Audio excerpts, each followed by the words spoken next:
If you enjoyed this video, remember to leave a like and subscribe to the channel. With that being said, hello everyone, welcome back to another video. My name is Matthew, and today we're doing another Funko Pop review. Today we're taking a look at the 70th anniversary set, Godzilla 1984, based on his appearance in the 1984 film, Godzilla, or The Return of Godzilla, or Godzilla 1985, as it was called in America, but whatever. This is going to be number 1663 of the Funko Pop Movies line, and the second entry in the overall set of, well, obviously the 70th anniversary set. Now, here's a little bit of a backstory. Again, I got all of the ones that I could, except for Shin, because he sold out like freaking hotcakes, apparently. In less than a day, mind you. And, well, we have this guy, which I was actually pretty thrilled to see that they were doing in 84, because of all the Godzilla designs, I didn't think they would do 84, but here we are now. But with that being said, let's go ahead and take a look at the 1984 Godzilla from Funko. For the head, which we're just going to jump right into Sculpt and Paint, I have to say the mold on the head is absolutely beautiful. This is exactly how a Godzilla should look, at least from Funko. I'm not saying like all the other ones are invalid, but this is definitely the most, well, Godzilla-like. You can just see, like, even though we have the traditional red, sorry, what the hell, the traditional black circular eyes that are, of course, standard to Funko. That's pretty much what Funko standard has. It's conveyed with so much emotion.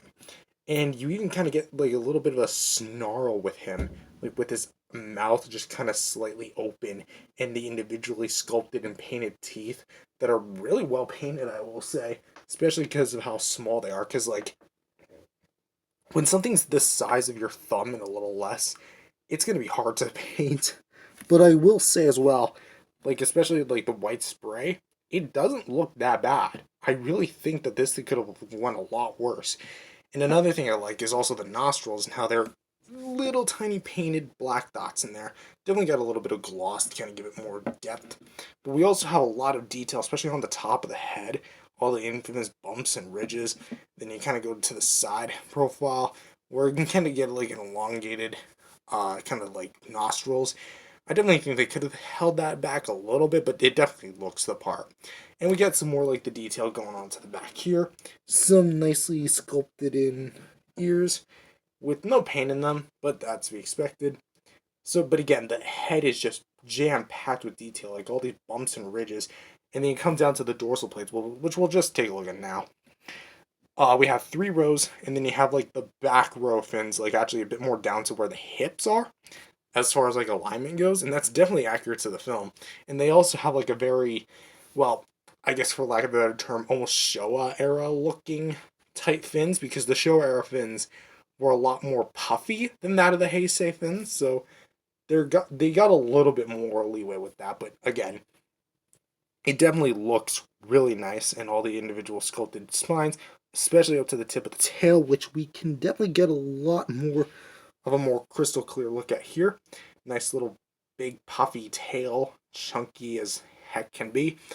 And it's pretty well painted as well. Like, I really don't have any complaints with it at all. For the arm pose, we have the claws kind of like off to the side in the standard Godzilla pose, so he's definitely like would be facing this, but I'm guessing they like, hey Godzilla, look at this way, and then they just looked at this way and molded off that, as if he's Godzilla is an actual model. But we do have some more like the detail work, which I will say is done a lot better on this one than it is on the 1954 Godzilla, at least in my personal opinion. And we do have some nice claw paint here. Nothing like any shading or anything. It's definitely basically applied. So not expecting like anything, especially for like the $10 price range. But this still looks really nice.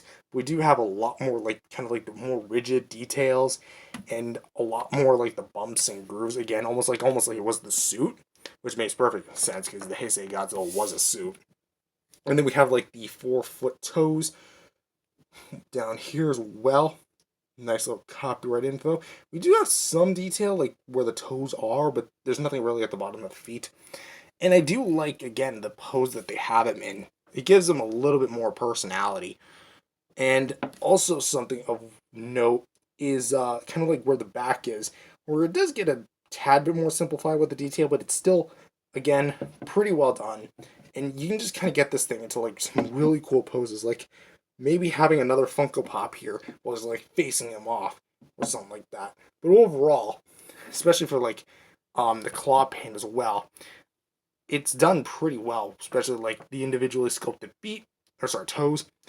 And again, it just looks really nice, simplistic, but done to the best of the ability.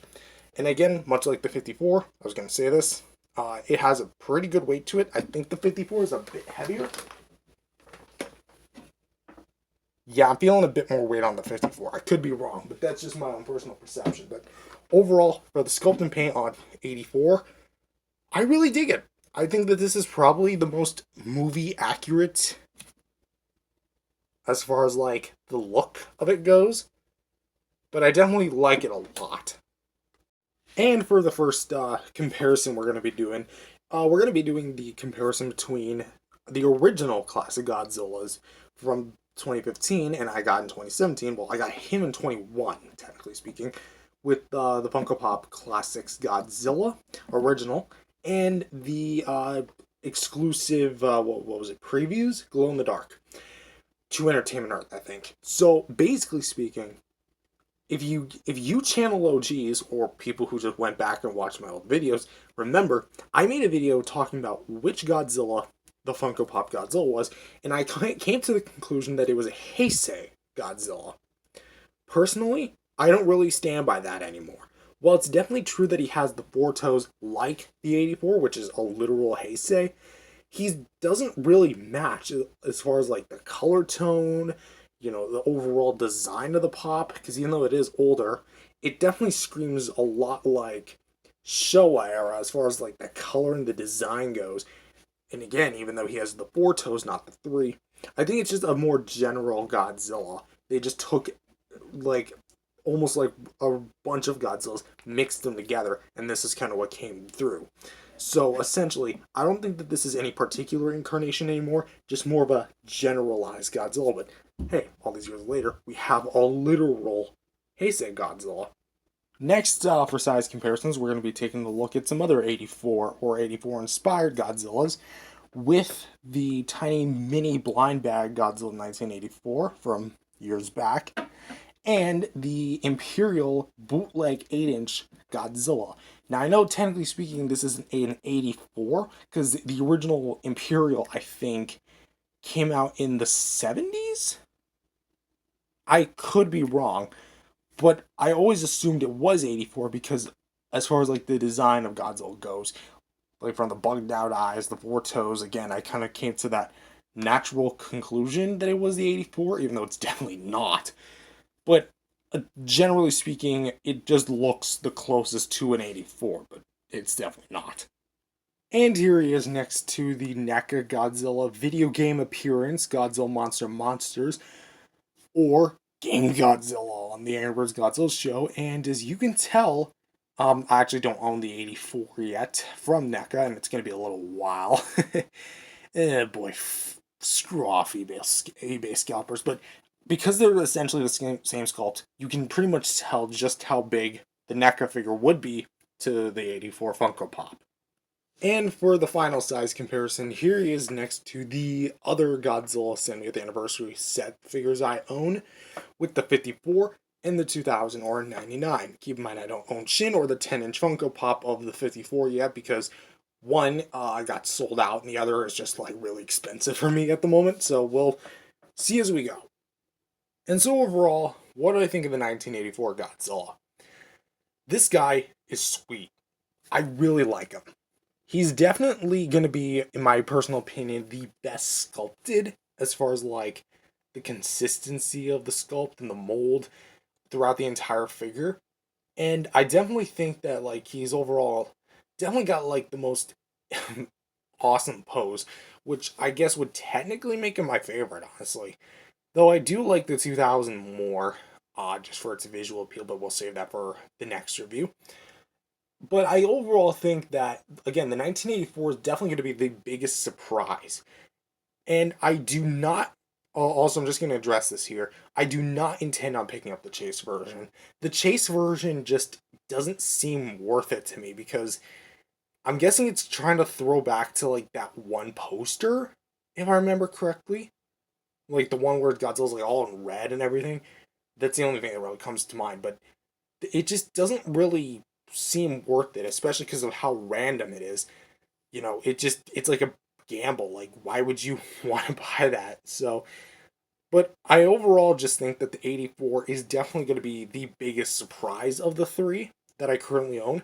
And maybe Shin might take that place because Shin's Shin.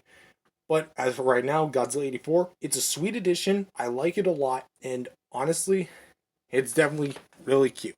My only real gripe with it is that I wish it had a bit more paint, like a dry brushing or maybe like a wash to it. Kind of a similar gripe I have with the 54, though it definitely applies here because when you actually look at 54 and 84 together, they're they almost look the same. Like you really actually have like at first glance they look the same, but you actually have to look at them like to really decipher them.